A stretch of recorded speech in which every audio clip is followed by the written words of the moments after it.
Hi everyone. Well, in this lesson we're going to be painting holiday cards.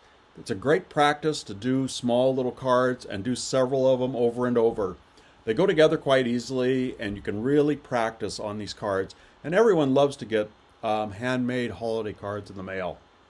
The first one we're going to do is holiday lights. So a string of lights that we're going to be using a little bit of masking fluid on and then layering color over each other to get them darker and darker and have them reflect off each other. It's a great little learning practice to watch how colors bleed together a little bit and to create lights reflecting off of a surface.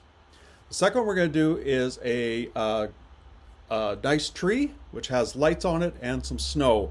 So we're going to use a little bit of masking fluid on the tree and in the bulbs so we keep the bulbs nice and bright, and then learn how to paint really dark colors underneath the snow to create that look of snow sitting on branches. Very fun one to do.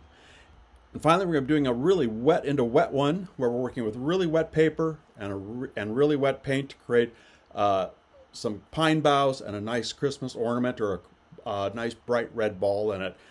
This one's really fun to do, and it's really how you really should do watercolors, really wet into wet. Get used to working with a lot of water and a lot of paint. I think you'll really enjoy these lessons. They were very fun to put together, and I look forward to see what you come up with.